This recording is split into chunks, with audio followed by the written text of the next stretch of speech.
The following podcast is intended for mature audiences. If you enjoy our work, please like, comment, subscribe, and follow the links in the description. Thanks for your support, and enjoy.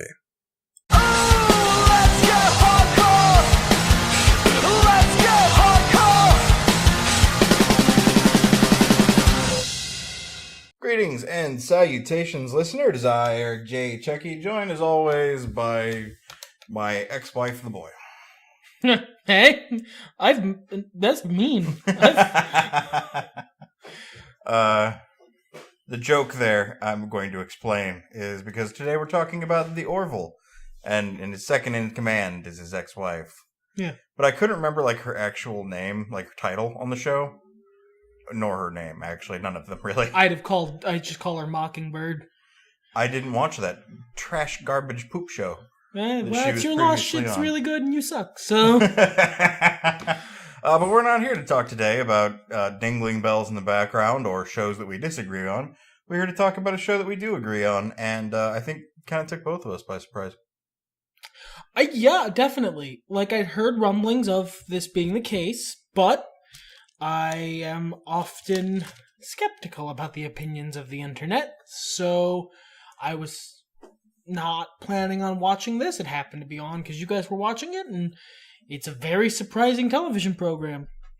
Yeah, Brandy had recommended it to me. She picked up watching it on a trip she went on recently.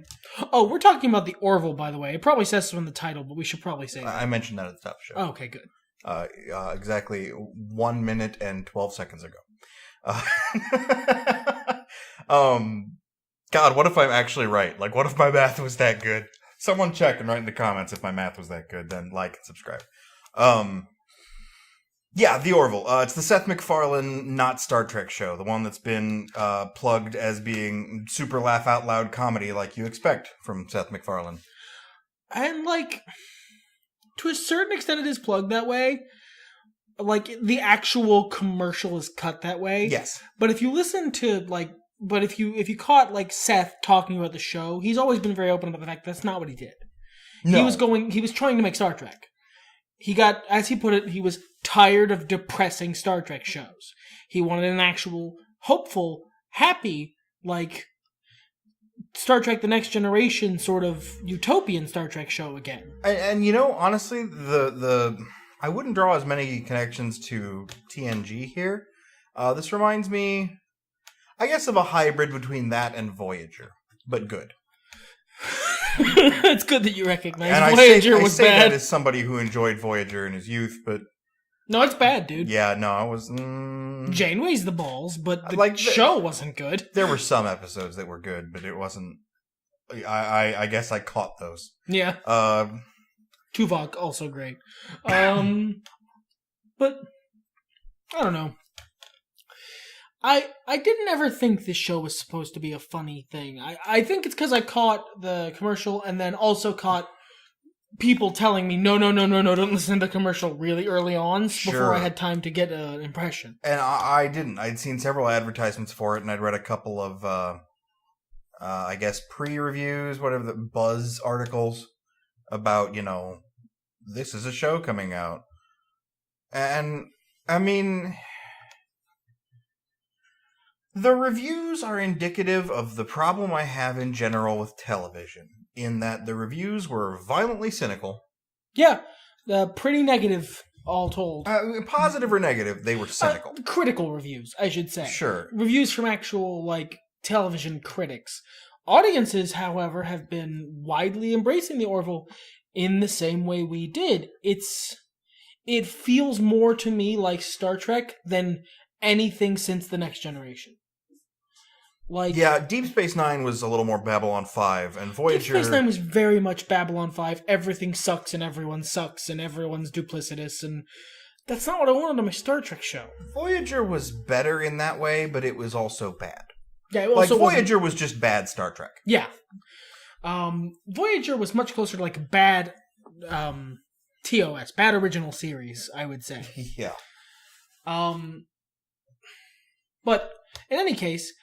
this is coming out almost in tandem with a new Star Trek, and that new Star Trek is being widely hailed as shall we say, from the Deep Space Nine school of Star Trek making shows. Well, not where even. where you just sort of make Babylon 5 again. Because, like, a lot of Star Trek fans like Deep Space Nine a lot, but this show is not getting good reviews. I don't know why Star Trek fans like Deep Space Nine.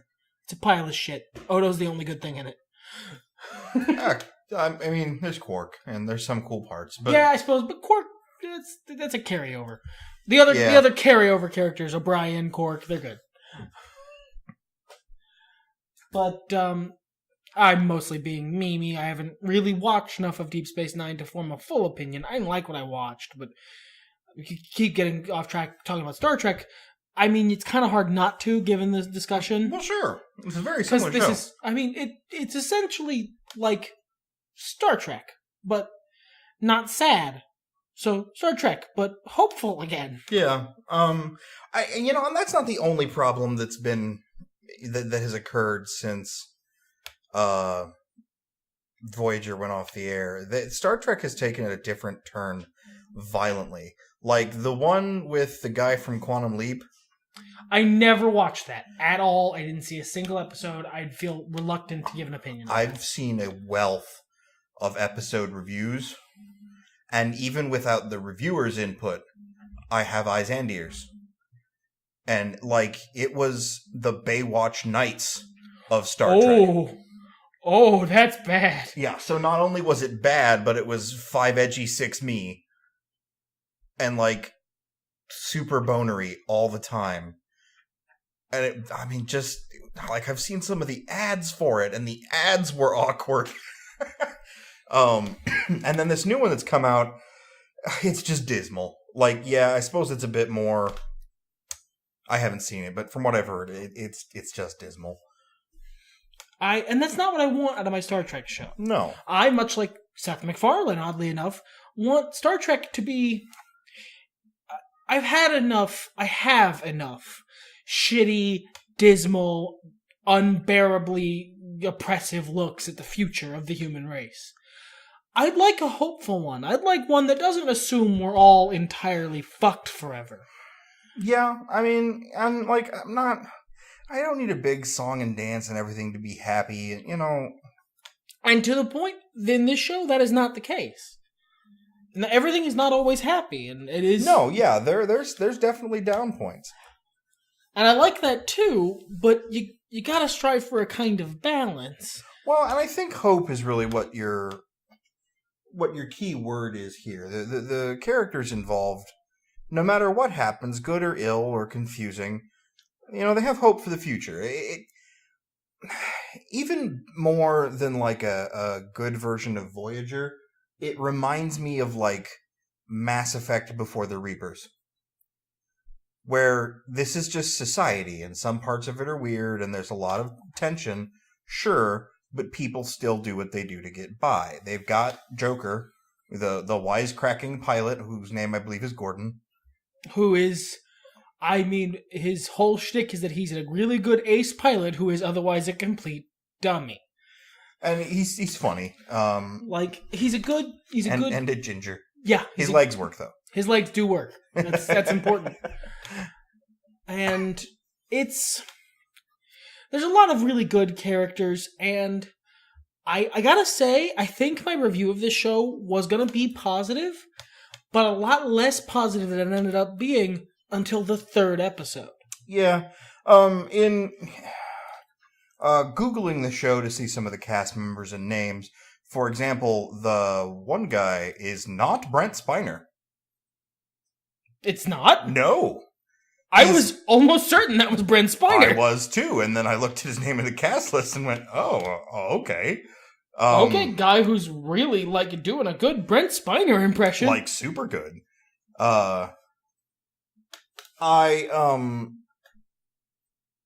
Honestly, the whole cast is good. The only one that's a little rocky is, oh god, what's his name? Give us a character? The lieutenant who hangs out with the pilot. Oh, yeah, well, it's not even so much that he's rocky, I just think he hasn't been given a whole wealth to do yet. Well, period. He's fresh. MacFarlane hired him he was a secretary beforehand. Oh, okay. I mean, that makes sense. Yeah. I think Boy's looking up the cast right now because I am. But while I was Googling it, I saw like, the Orville handled the subject of this episode, which I'm not going to spoil you on because I wasn't spoiled on, and it was good. And you've not done anything to me to deserve spoilers for this episode. And it was super awkward, and I'm like, no. In the same way that the original series did episodes on racial tension and yeah, okay, that's something we should probably mention. The subject it's tackling in the third episode is a weighty subject. It is. It is a weighty, very topical, very divisive sort of subject. And they come at it from a sideways angle to a certain degree, which is exactly the sort of way, I mean, this is baked right into Star Trek's genetic code. All the way back to the original series, this is what they do. Yeah. And that's what I want from my Star Trek. I want them to take on weighty subjects in a way that don't feel disrespectful. And the fucking Seth MacFarlane show has managed it better than any episode of Star Trek I've seen in a good 10 years. Yeah, and it's like, it's not as polished as TNG. I'd say it's about as polished as the original series, given like update time. They've got really good computer graphics, for example. But like not overly good. They're TV good. Yeah. Which yeah. I actually like. Yeah. Because there's a certain level of kitsch that I kind of want from my Star Trek graphics. Yeah, and aliens for the most part are forehead aliens. Which, yes, good. I want most of my aliens to be forehead aliens. They got one full CGI alien who's a little snot glob, and voiced by Norm Macdonald, which pleases the crap out of me. he's great, but I like that most of the aliens are just human with shit stapled on the forehead. No, it doesn't make any sense. I don't care. Shut up. It's Star Trek. The uniforms are kind of stupid and overly, formal. They look kind of like attire you might see at Space McDonald's. Jay Lee is the new guy's name. Jay Lee. Is it his real name or the character's name? No, his name is John Lamar in the show. John Lamar. Lieutenant John Lamar. I was thinking it was something, but I could only think of LeBron, and I'm like, pretty sure that's not it. No. But I really did like, I didn't catch all the first episode, I'm gonna be honest. I missed half of it, you said? Yeah, about the first half. I feel like I'm probably going to go back, honestly, after this podcast is over and watch it, because I don't want to miss, like, stuff that's callbacks from that bit, and it's earned it, because I don't want to talk about spoilers, so it's hard for me to talk around this.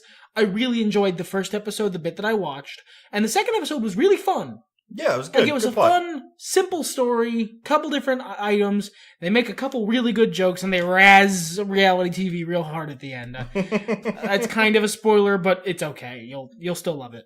But the third episode really gave me what I want from Star Trek. Yeah, it did. And I loved that they tackled it from very different points of view and intensities within that point of view. I like the way the episode ended. And I like the way the episode ended. I almost like it more because I'm almost certain that's not how it would have ended in an episode of Star Trek. I think it would have gone the other way in an episode of Star Trek. Well, because of how Star Trek is. Yes. And I like that they didn't do that, because that's one of the rare departures for this show. In addition to be fair, there is a lot more jokey shit in here than an episode of Star Trek. Yeah, it's... But, like, it's okay, because it fits somehow. It reminds me of, like if Star Trek were Roseanne. Yeah, honestly, yeah. The people in Star Trek feel somewhat separated from modern humanity because they're supposed to be members of a utopian society who've grown up in a utopian society, so some of their mannerisms seem somewhat stilted to us. That makes sense.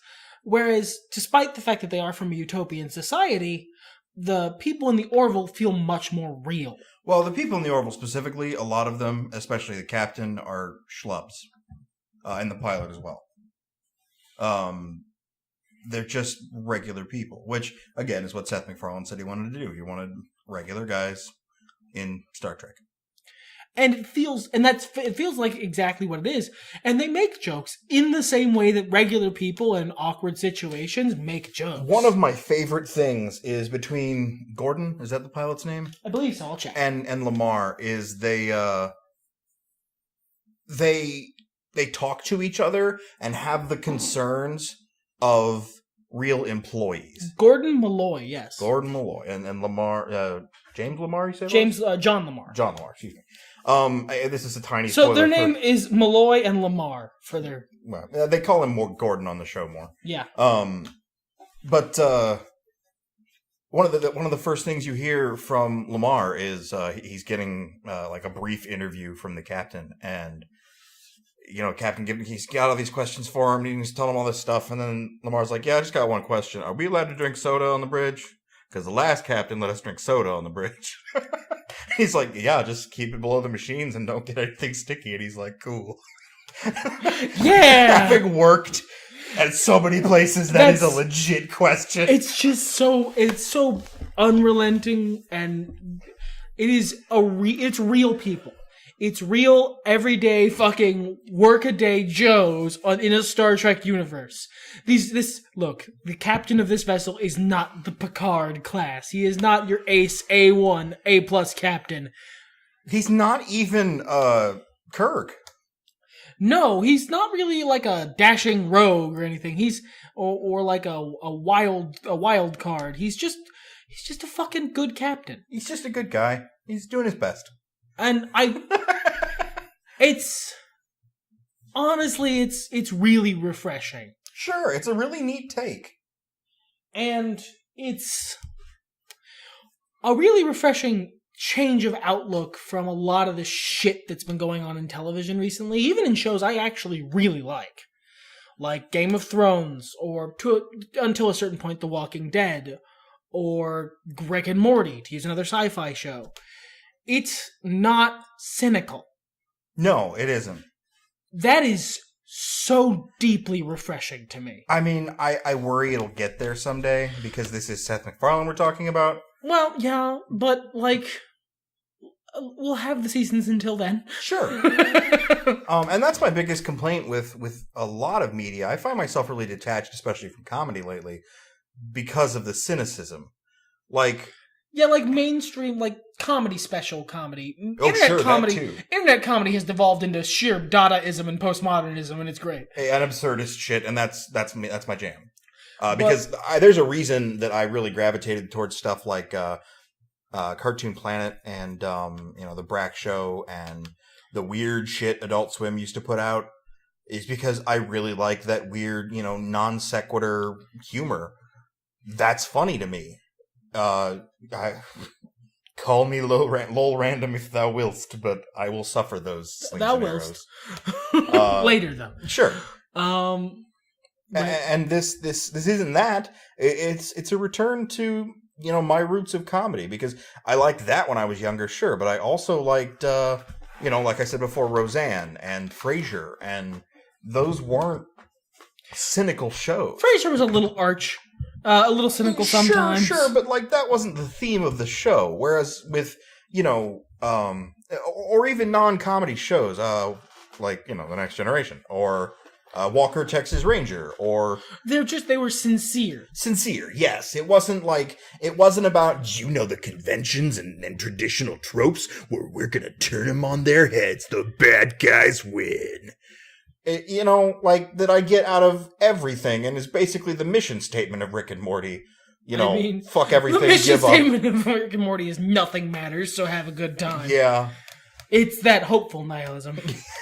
Hey, I got a thing for hopeful nihilism. Not a super big fan of the show. A lot of the humor is cynical, but... Oh god, yeah, it's deeply so. Because that's the message, and none of the characters believe that message, deep down. That's the joke. Sure. But I grow tired of, and we've railed against. I think that would be fair to say, railed against cynicism in media and in the consumption of media. Whined loudly about. And I grow tired of it in my media. Not always. I could, I enjoy a good dose of that in humor, especially as much as many people. But in media, I grow genuinely weary of every single show being a bunch of assholes being assholes at each other all the time. I like that this show is a bunch of people who are sometimes assholes trying to do their best. We mentioned at the top of the show that the captain and his second in command are previously married. And it comes up a lot, and they're both kind of shitty to each other about it. But like in a real way. Friendly rivalry shitty. Yeah. Like, it's been a year, I'm over it. I mean, I'm not over individual events because I feel like you betrayed me, etc., but I'm not gonna throw a fucking tantrum. They're moving on with their lives because they're adults. Yeah. And it's not a constant source of, like, hand-wringing drama or, like, real vitriolic tension. It's shitty, and they both recognize that they were kind of shitty people for various reasons. They don't necessarily agree about who was shitty all the time. But they're moving on because they're adults, and in adult life, that's what you do. You move on. You don't let bad shit fester in your soul for your entire life. Yeah. And I like seeing that in television. I like seeing that, the slight that someone was given 6 seasons ago hasn't, like, festered to the point where their whole character arc is about vengeance now. This is a show that's 3 episodes old, and they've already shown more maturity. And there are dick jokes in this show. And they've already shown more maturity than most of the shows on television that I've seen recently. I really like the captain's responses to, like, a lot of things, because it reminds me, this is where I bring up Mass Effect, because it reminds me of, like, BioWare dialogue. Or, like, role-playing game tabletop dialogue, where people are like, hey, this is going on. And you're like, yeah? How's that work? What's going on there? Yeah, like, and it's a reverence that makes sense in context. Yes. Yeah, it does. It's not...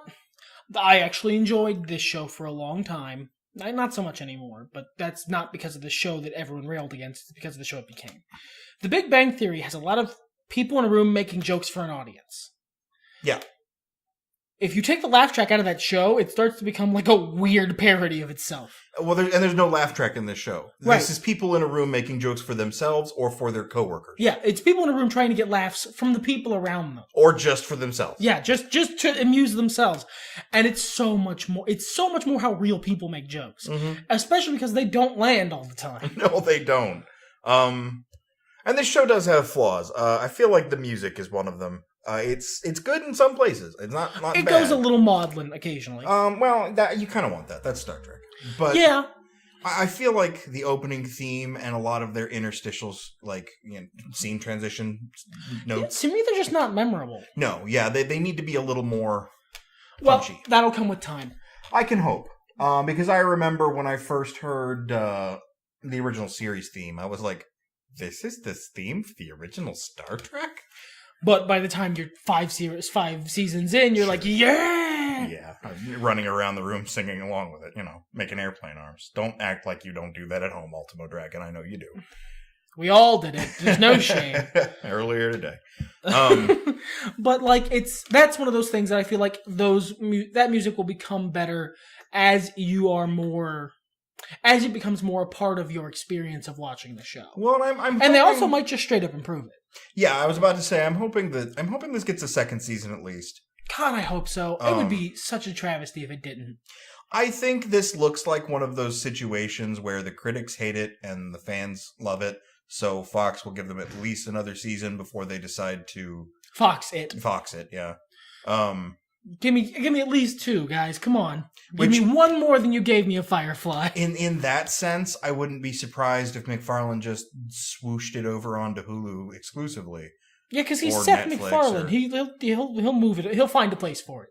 I'm sure. Yeah, I have faith that we'll get at least another season. I'll be a little surprised if we don't get another season. I'm looking forward to watching the rest of this season. Is the rest of it out, or is it the only 3 episodes we've seen so far? No, only 3 episodes so far. Because it airs live on TV. I think I'm probably going to keep up with this series, and that's a pretty high compliment for me. Yeah. There's not many series I keep up with. I would like to as well. I actually,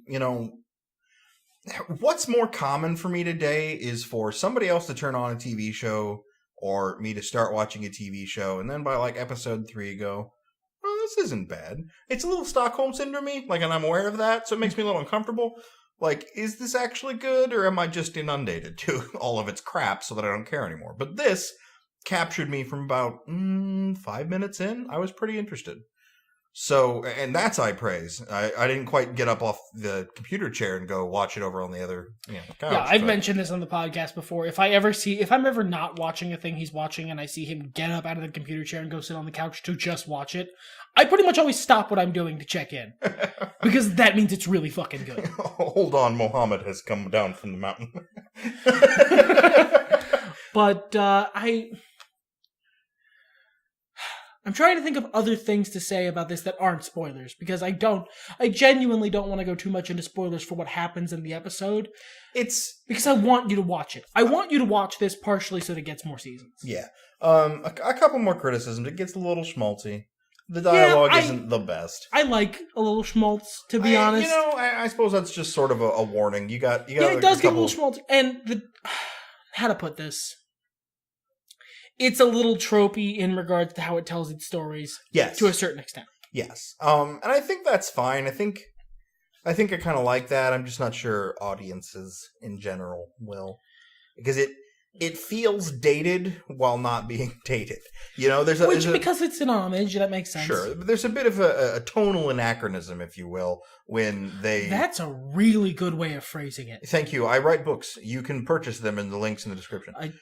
I mean, way to turn a genuine comment into Jay Sherman, but... Hey, man, I gotta get that paper. Shakespeare needs to get paid, too. That's fair, fair. No, but thank you for the compliment. You have those moments where it's super TNG, they play the tone and cut to commercial break, and everyone's kind of staring at each other like, oh shit, what do we do about this? And then they make a joke about something that happened in 2016. So... You're like, what? Oh, weird. There's some moments of dissonance. I think, was it tonal anachronism? Yeah. That's a really tight way of phrasing. Probably a lot of the overarching criticisms of this series are going to be able to be boiled down to that phrase. Is when the tone doesn't match the setting. And I think a lot of that's just going to boil out in as it steeps, basically. Yeah. The longer this show's going to go on, the more it's going to carve its own tone. You know me, listener. I'm not a big advocate for. Yeah, the season 1's pretty crappy, but stick around until season 2 and it gets good. As I said, if you're interested, that's fine. If you aren't interested, if it doesn't grab you, and if you aren't willing to take the risk of not liking season 2 or whatever. There's millions of other shows. I don't think that's going to be the case here. If this show interests you in the first half hour, you're fine. If it doesn't... And honestly, I'd say a shorter time than that, but let's be realistic here. If you like Star Trek The Next Generation and this show doesn't interest you in the first episode, I'm confused. Well, you just must have a very specific sense of humor or not like humor in your sci-fi. And give it a pass. But if... you like Star Trek The Next Generation, or you maybe didn't get a chance to watch much of it, because that happens. Yeah, sure. I don't understand that because I am the proto-nerd, but I can understand how that might happen to someone else. I haven't seen that much original series, to be honest with you. It's... probably about a dozen episodes. That hurt me. Look, I saw Kirk fight the Gorn. It's okay. Okay, fine. Did you see Amok Time? Which one was that? That's where he and Spock fight. Yes. Okay. And I saw the one with the Romans. Did you see the one with her as a magnificent bitch slap? Yes. Okay. Then we've covered the canon. And the one where that all the pictures are of Sulu going crazy and fighting people with his sword. Yeah. Yeah, okay. You've seen the real hard canon. Yeah. You hurt me physically, but I can live. Well, just wasn't on TV except for super late at night. I know. I'm the proto-nerd. I am the nerd from which other nerds are forged. But, I can understand if you never caught Next Generation. If anything I've said sounds like something you'd be interested in, please watch this show. I honestly recommend it. I think it will be worth your time. Yeah, it was pretty groovy. Hulu is a thirsty bitch, so if you don't have Hulu and you haven't already had a free trial, I am sure they will throw them at you. Yeah, Hulu's kind of a thought. I'm gonna be honest with you. Yeah, we have a Hulu account. It's not associated with my email. The last time we got a Hulu account, it was associated with my email. Monthly, they send me an email. It's hey buddy, how about Hulu and a free pizza? How about Hulu and maybe we give you a back rub? How about Hulu and you can choose the color of your screen? How's that sound? Is that nice? Please, God, please. Hulu thirsty, and I understand because you're fighting Netflix, and Netflix apparently has all the money. No, that's the thing, is they're running up a huge debt, and they seem wildly unconcerned about it. This is America. Oh, ooh, we went a little Star Trek there at the end. Everything's better when nerds talk about it. Fuck it, let's get high.